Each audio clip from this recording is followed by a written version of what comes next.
All right, a Republican senator who unsuccessfully tried to oust Minority Leader Mitch McConnell from his leadership role has now been ousted from a key committee by McConnell. Speaking to reporters yesterday, Florida's Rick Scott revealed that he had been replaced on the Senate Commerce Committee. Scott said he learned of the decision in a text message. When asked, well, got to let him know somehow. What's up, everybody? Major Retired Richard Ojeda here. And who knew poor little Moscow Mitch had such a sensitive heart? It seems he was wounded to his core when Rick Scott dared to use moldy old Mitch as a rung on the Republican power structure ladder. And this serves as a powerful lesson to all the young Republicans out there who are just beginning their careers in the lifelong pursuit of greed over all other things. I can't understand most of what Rick Scott does, but I couldn't figure out why he was running against Mitch McConnell. He wasn't going to win, and we all knew it was going to end up this way. You see, when you decide to take the opportunity to stab your boss in the back and take his place, as in the natural progression of the Republican lifestyle, make sure you can get the dirty deed done.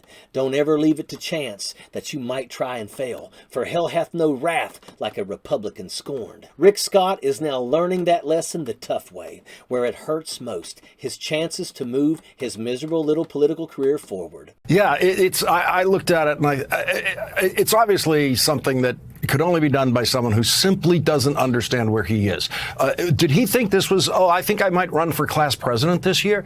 This is, there's a thousand reasons why you don't do this unless, and there's one reason to do it. The one reason to do it is you will win. You will get more votes than Mitch McConnell, and you will win. And by the way, you know the answer to that before you do it, right? So you go into the room, you know exactly how many votes you have, and you still do it.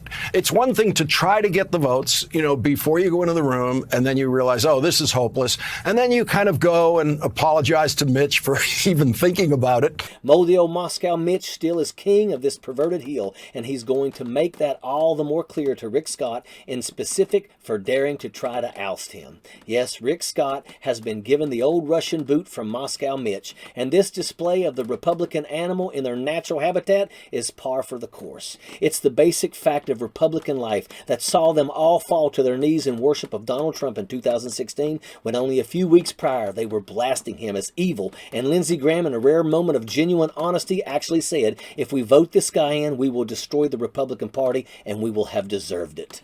Fast forward to 2023, and the Republican Party has a completely flatlined pulse, perhaps the last remnant of their former self. Senator Ben Sasse actually just up and quit, which tells everyone in no uncertain terms that the Republican Party is gone, and the MAGA Party is all that remains. And in the MAGA Party, you don't have to be coy about your evils. In fact, the more evil you are, the more celebrated you will be inside this polluted worldview. Trump, Pence, DeSantis, and untold others will all come forward, knives drawn, looking for backs to stab to seize office. Because Donald Trump proved to them that one glorious reality can be theirs if they are evil enough to take it.